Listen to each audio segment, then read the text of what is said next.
komedyen Deniz Göktaş ji ber hinek henekên wî yên di performansa xwe ya dawî deryaya mirî de lêpirsîn li ji wî hatibû destpêkirin.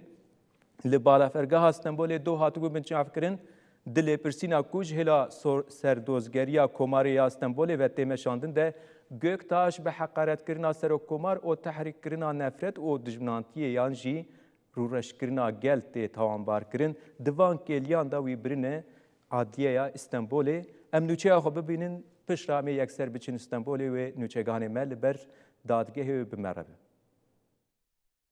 Hatta öyle bir durum olsa onu korumaya çalışıyor. Komedyen Deniz Göktaş, ku li pirsînê ser wî hatiye destpêkirin, piştî vegera xwe ji sefera xwe ya dervê welêt li balfirgeha Îstanbolê di kontrola pasaporta hate binçavkirin. Wezareta Dadê di daxuyaneka çapemenî de ragihand ku 185 serlêdanên cîmer navenda ragihandina serokkomar ên ku ji hêla serdozgeriya Komarê ya Îstanbolê ve derbarê Göktaş da hatine wergirtin, ji ber ku bi heman mijara diçmin hev, bi hev re hatine nirxandin û bi tohmeta bi eşkereyî heqaret li nirxên olî yên ku ji hêla beşek ji raya giştî ve têne pejrandin lêpirsîn hatiye destpêkirin. Di daxuyan de hat gotin ku Göktaş di doyê tirma 2026 da li Balafirgeha Îstanbolê hatiye binçavkirin.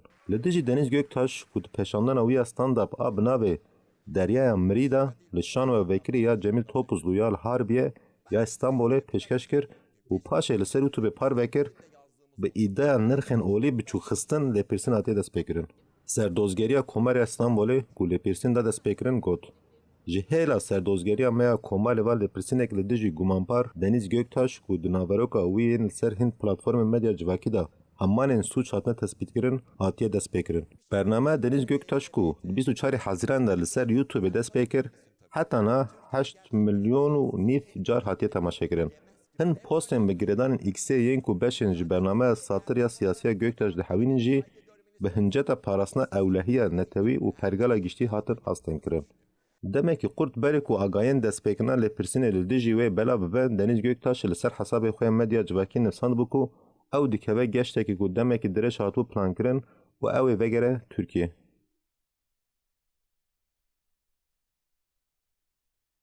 Mijara Deniz Göktaş ji ber hinek henekan bi rastî jî van demên dawî de wisa ji aliyê desthilatê ve desthilat tehemûla henekê wîn jî nekirin.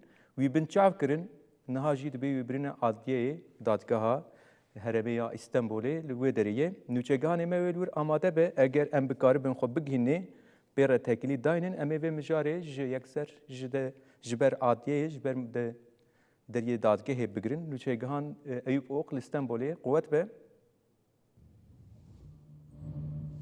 Stavren aslen baş, kelimet ülkeye kadar ciddiyer kir. Deniz Göktaş, beriya ser hocane kirsin, nefari destek.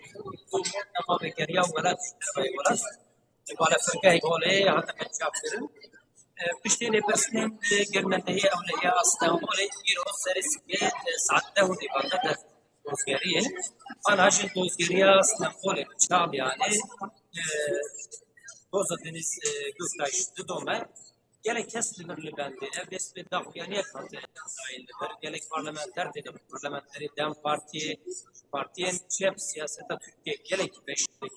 Parti isteden kes li bende neşmuştiriye Deniz Göktaş artı der dora hatiye çal yani dorpeci ki pır mezin heye ne işte tükes ke dadiye bakşili bende da ko çi biryar derbarê Deniz Göktaş da bêdayî. Wekî we iştiyar kir Deniz Göktaş ser henekekî hat pêşandana xwe bi navê cengeke deniz berek behr denizê mirî pêşand dabû li Harbiyeyê. Bişne berdikekî pir herêmî jî da eva di nava neh rojan da 9 milyon kes bê temaşe kirin û bertekî gelekî baş jî û Cengiz Çiçek jî dema daxuyaniya bes pêda kir ku em deniz de xwe dibînin em dibînin ku ev têkoşîna ku em didin çiqas tiştên bi nirx ava kiriye da afirîne em lewma deniz bo me êrîşa li hember deniz êrîşa li hember azadiye êrîşa li hember muhalefetiye Fatîlê derkevin piştgiriya xwe diyar kirin najî herkes li bende biryara دادگاه دوستگری کادی به درخن دادگاه آن جو دوستگری به بردن نه لبند ماینا دومد بر Eyüp em gelekî spas dikin li ber dadgeha Herêmiya İstanbulê bûy agahiyên Dawî te ji me re parve kir quwet ve ji we re. Belê mijara Deniz Göktaş bi vî şêwazî ev demeke bi taybet piştî ku li ser dikê ew standapa xwe pêşkêş kir û hinek henek pêşkêşî ew ê xwe kirin, hezkirinên xwe kirin. Divê derbarê de destata Tirkiye tehemila van henekan nekir ji ber ku gotin di wan henekan de heqaret li me hatî kirin. Rewşekî wisa derxistin pêş. Ev demeke di medyayê de li dijî Deniz Göktaş ewek dan destpêkirin wisa ji bo ku wî sûcdar bikin hîn zêdetir wî xistin bin tawanbariyekê rewşekî wisa derket pêş. Li derve bû got pirsgirêk nîne ez ê werim welat hat li Tirkiye hate yekser li balafergeha İstanbulê hate binçavkirin. Niha jî wî birine dadgehê didarizînin. Gelek kes piştgiriyê didin ji aliyê partiyên siyasî ve rêxistinên mafên mirovan ve siyasiyên sivîl ve gelek daxuyanî ser hevçêbûn.